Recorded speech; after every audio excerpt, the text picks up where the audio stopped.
Mom is in Control, episode 286, the slow, sustainable incline to success.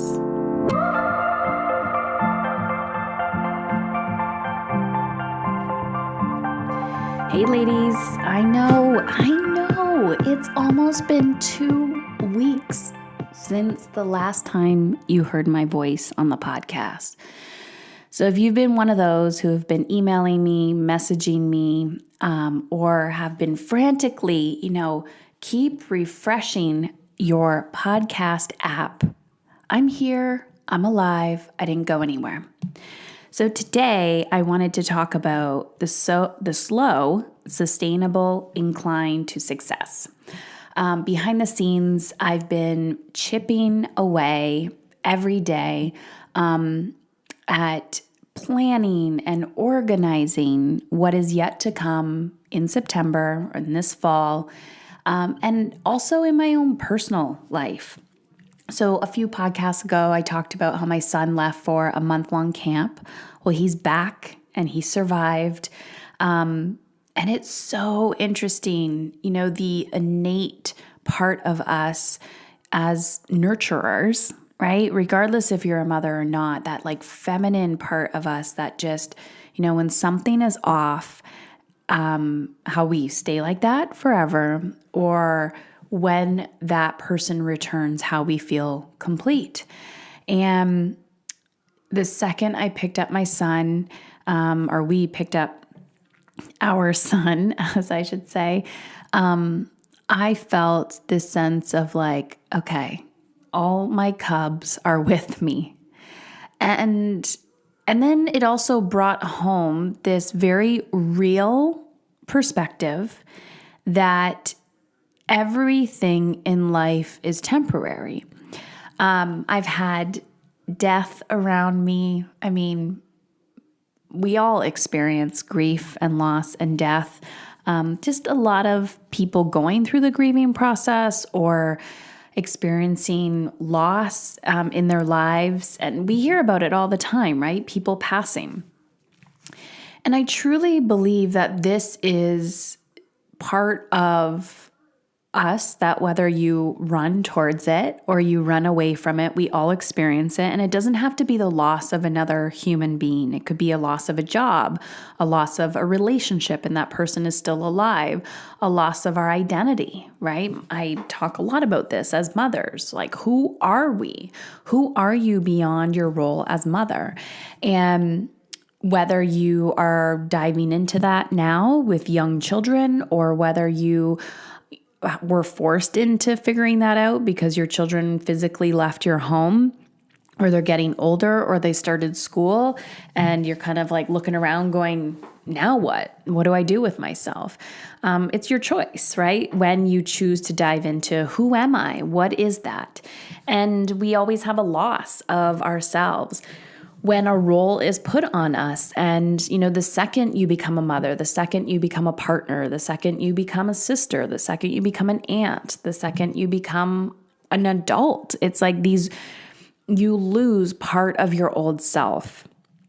And we all need to learn how to grieve and how to cope with that and to focus on, and I don't want to say the positive, because the self-help world has totally screwed that up, which is like, what are your positive affirmations? Just say them all the time. I am happy. I am energized. I am this. Well, no, we need to honor the shit. We need to honor the crappy feelings that we're feeling as well, like everything that comes up. So today I wanted to talk about the slow, sustainable incline to success. I've been shifting gears in my life. I am a highly, highly ambitious person. What does that mean? That means I am determined as all heck to achieve my goals. Why? I don't know. I wasn't always this person. I think it was a coping strategy when I was younger to be a little bit of a rebel and just tell the world, not this. If you think if you think I can't do something, I'm going to do it too, just to prove you wrong.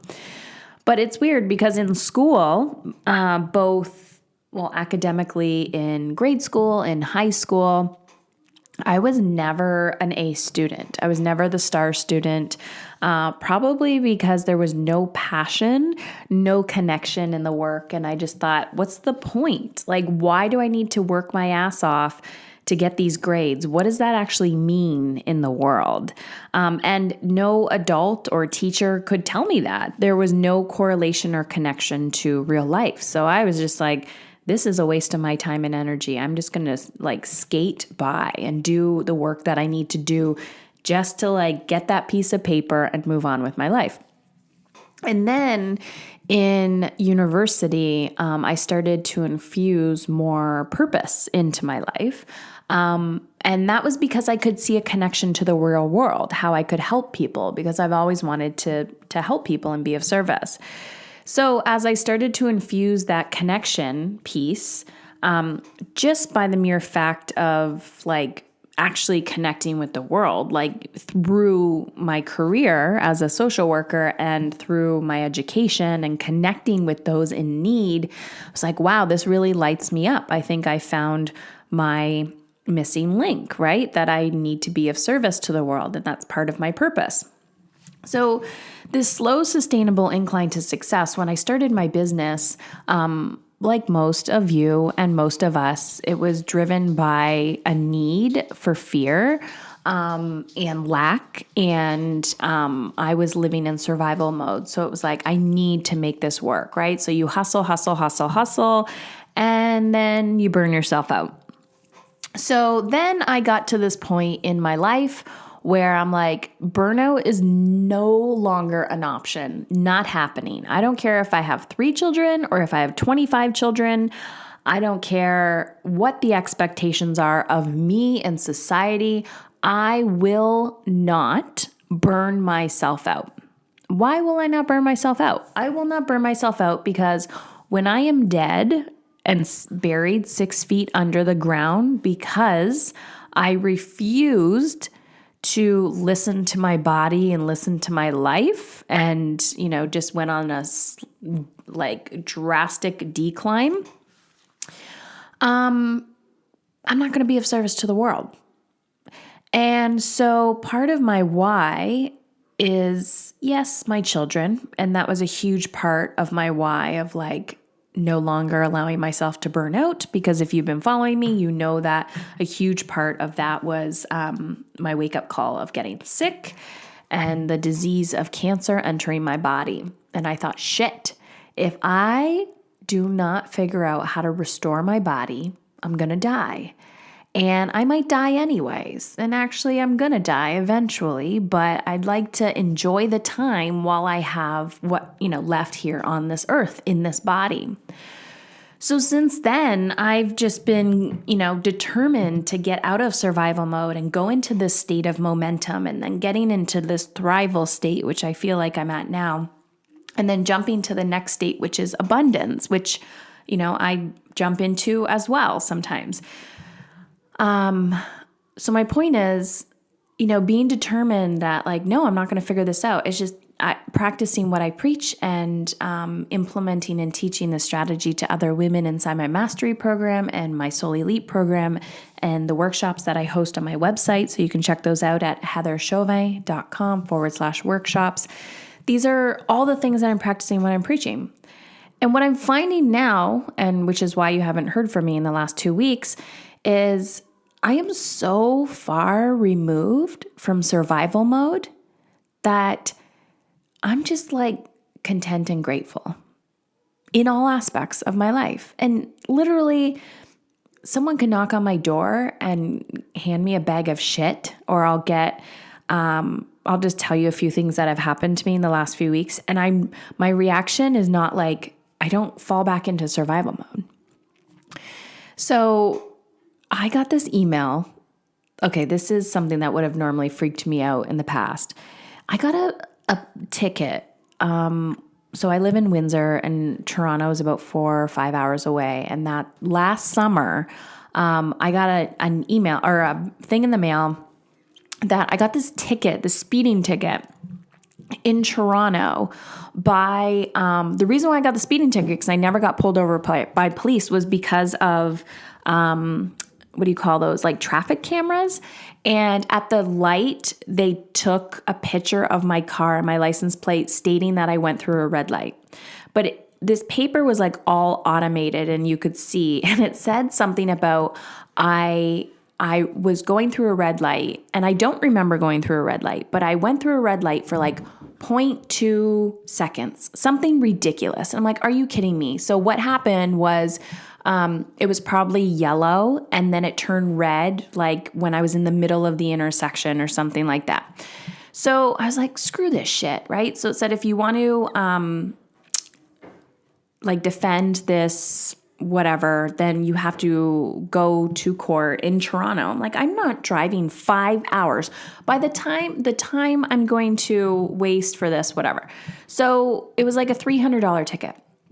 So I kind of left it, to be honest. I forgot about it because, it gets piled up in that pile of papers and I just, whatever. So then in the last few weeks, and this is no big deal, but I'm giving you example of how life happens to you and you just don't react. So I get this this letter in the mail a few weeks ago, and it was a collections agency now contacting me for $422 because of this stupid ticket.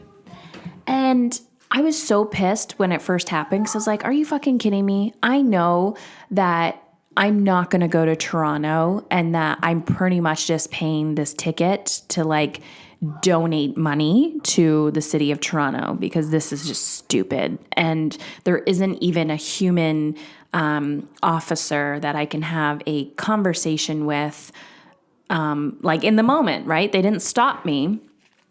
And I didn't even know about it until after. And my intention was never to go through a red light. I would totally take ownership of that if I did it.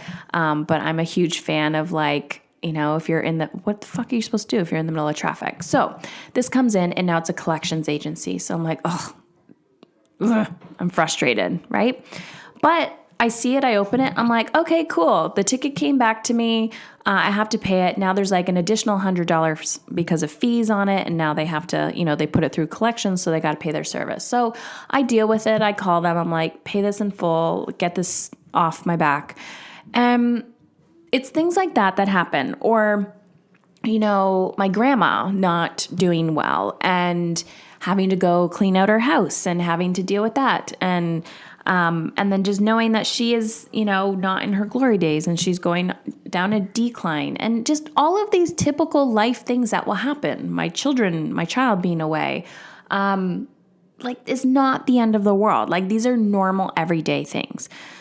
So I'm so far removed from survival mode that now when these things happen, I'm not tickled by them as much. And it's like, it's not expected, but it's like, this is life. You are going to get those you're going to get those phone calls from the school. You're going to have those unexpected bills show up at your house. You're going to have family illness. You're going to have confrontation. You will always have these things that come up to you.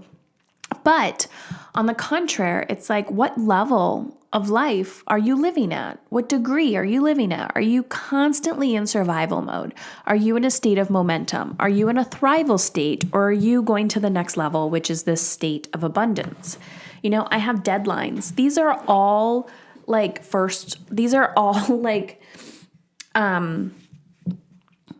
not big issues. I am grateful to have where I'm at.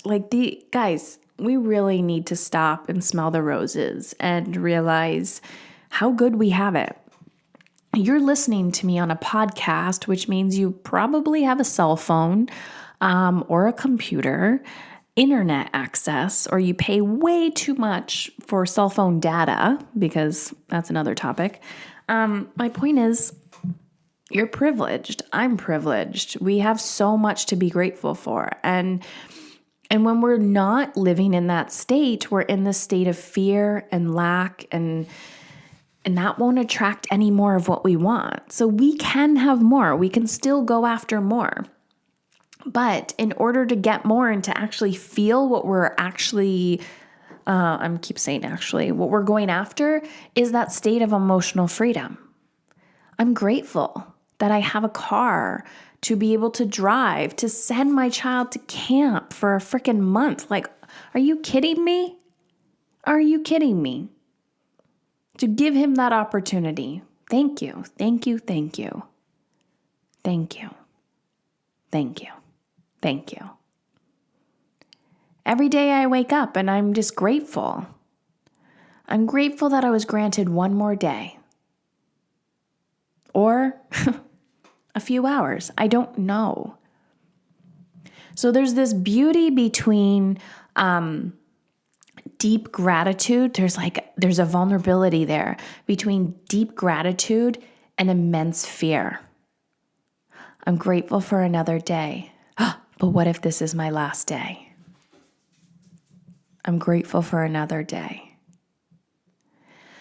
So when I'm talking about the slow, sustainable incline to success, I've been in the background these last 2 weeks, given myself permission to fully unplug. And to be honest, I haven't fully unplugged. I still, I've checked in with social media. I've, checked in with my emails, doing some work here and there. But just going at a slower summer pace. Some of it has been uncomfortable, and some of it has not. Finding my rhythm, eating really well. I've actually started testing and playing around with intermittent fasting, and I am no guru or expert on this topic, so I'm definitely not going to pretend that I am, and I'll give you a resource for that in a second. And just eating really healthy food and moving my body every day, exercising, lifting weights, but not killing myself, but pushing myself, right? It's like, what does my body need? Is it trying to trick me? Just tapping into that inner wisdom of like, who am I? I see so many women who, in my groups as well, who are like, damn it, I didn't follow through with my morning routine this morning. I'm a failure. And I'm like, no, you're not. I don't know where we got this idea of perfection, but I am so not attracted to it. It's like, here's my plan. Here's my routine. Most likely, I'm going to stick to it 60% today. Some weeks, I'll push a little bit harder because I'm now going down to 50% or 40%, and I might push for 80%, but it doesn't need to be perfect. I was actually having this conversation with someone at CrossFit because CrossFit has this notorious bad reputation for all or nothing, push, go, go, go, kill yourself. And I'm like, that's not been my experience at all. And when people are like, oh, I wish I could do CrossFit, but I'm so terrified by it. I'm like, well, maybe you're just not at the right gym. So I was talking to the owner and he's like, Heather, give it 70%. And it's actually interesting to watch how I've really pared down and being super intentional about my squats and, am I bracing my abs? Am I, how are my legs bending? Is my chest up? It's not about fast movement, guys. It's about slow and steady, sustainable incline to success. Every day. Are your words in alignment with how you want to feel and how you want that relationship to be with your child or your partner or your friend? Sometimes I catch myself either judging myself or others, and this is probably going to be a topic that I'll talk about in future episodes. And I'm like, stop. In my head, it'll be like, oh, Heather, you're not good enough. Oh, why'd you do this? I'm like, no, stop it. Turn that around. And I will literally turn it around in my head. Or I'll just catch myself making a snap judgment and I'm like, no, you don't know what their life looks like. Stop. How hard did they, how is that a reflection of me? What am I craving? Is that a jealousy? Why? Because they have something I have not yet achieved? Or is that, understanding that our triggers are opportunity for growth?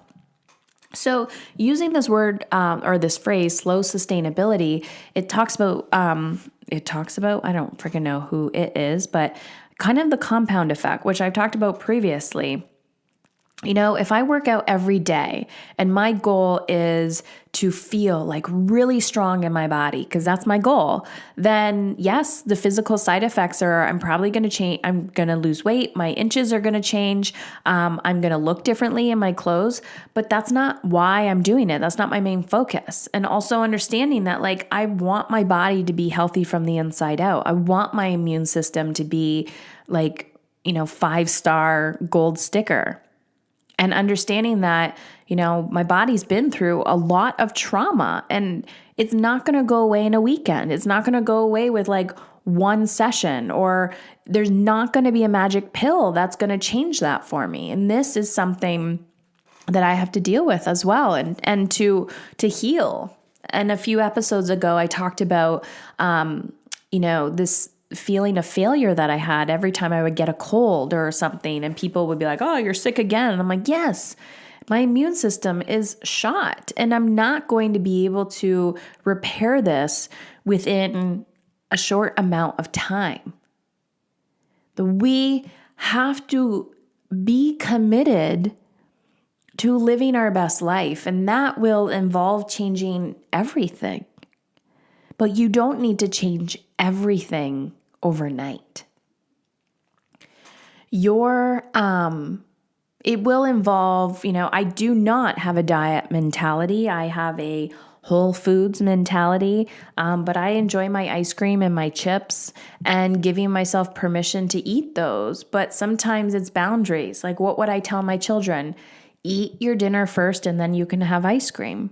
So I have to do that myself. Like, Heather, eat your whole foods and then you can have ice cream. And sometimes I just don't want it after. And if I do, freaking eat the ice cream. But we're in such lack and poverty mindset in our lives. And everyone's like, I want more money. I want more time. I want more energy. Are you willing to do the work to turn that around?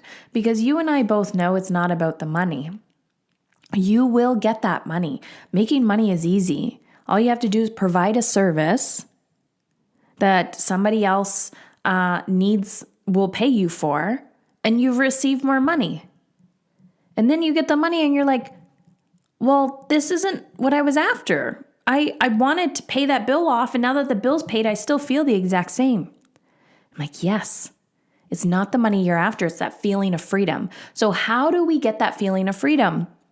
It's consistency. It's dedication. It's momentum. What does freedom look like in your life? Where are the energy leaks in your life? And are you willing to put up those boundaries? So now being on the other side, going, yeah, this is it. You do the work, the compounding effect happens. This is success to me, feeling good, feeling free. You do not need to have a mansion. You do not need to have $1 million in the bank. You do not need to travel the world. It's all of these illusions of marketing strategies and staring at Instagram way too much. I'm realizing what happens behind closed doors is a lot of when those people are painting those perfect pictures, those are the ones you got to worry about. What are they hiding? So where do you start? That's what people always ask me. Well, Heather, where do I start? And I'm like, well, do the work that I talk about in the podcast. I am providing a lot of freebies on my website. One that we have going on right now, and I just want to give a huge shout out to the moderators of my Facebook group, the Mamas in Control Village, because I couldn't handle everything and every more. I'm like, I got to start delegating and letting things go. So I have some amazing moderators from the Mamas in Control community. So Candace, Summer, and Stephanie, thank you, thank you, thank you. They are putting on the Time Freedom Challenge. This is a week-long free challenge that I created for you guys that gives you actionable steps that you can implement into your everyday life. But it's going to help you really understand, like, what is that freedom that I crave? What is around time? So if you want to check this out, go to mamisincontrol.com/time freedom challenge. If that's too long for you, then just head to my website. It's on the front page. You'll see Time Freedom Challenge. My website is my name, heatherchauvin.com, or go to mamisincontrol.com/time freedom challenge. And take the challenge. As soon as you register, you will gain access to day 1. I think they're on day 2 or 3. That's totally fine. Just go at your own pace. Of course, there's my dog. This is life. I don't even know if you can hear him, but he's freaking out. You've probably seen a squirrel or something. Anywho, I'm just going to let it be. So as soon as you register, you'll gain access to day 1. And there's also a link to join the Facebook group. So if you want a sense of community around that, see what other people are experiencing through the challenge as well, it's a great opportunity. So the Time Freedom Challenge is 100% free for you, and it's going to allow you to start to dive into that relationship that you have with time. So if time is something that you're craving more of, it's not about creating more time. It's about improving our relationship to it now. We all have 24 hours in a day, even Oprah, even the other people that you look up to. I don't know if you look up to Oprah, but it's like, how can they do all that? How can they become that? How can they still work out? How can they create more time, more money, more energy? How can they have those relationships with people? It's really about your relationship to time and how you own it and look up to yourself and love yourself and challenge yourself. So Time Freedom Challenge, check that out on my website. What else do I got? All month as well, I've been talking to the newbies in the mastery group, and I've attracted some amazing, amazing women, you know who you are, who are just ready to rock the next quarter of the year. Did you know we have just one more quarter of 2018? So I'm also curious if at the beginning of the year you told yourself, this year is going to be great, and you're kind of looking 75% through the year going, oh, I haven't really followed through with my big dreams and goals. We all do that, right? It's uncomfortable. You need the accountability, you need the guidance, but it's also an opportunity for you to really step into who you are and who you want to be. And in the mastery program, we look at all aspects of your being. We look at how you want to feel, your relationships, parenting. So the 4 pillars are energetic, time management. So I definitely teach you about the time management in alignment with how you want to feel. Conscious parenting is a huge piece. That's my background in social work and mental health and child development.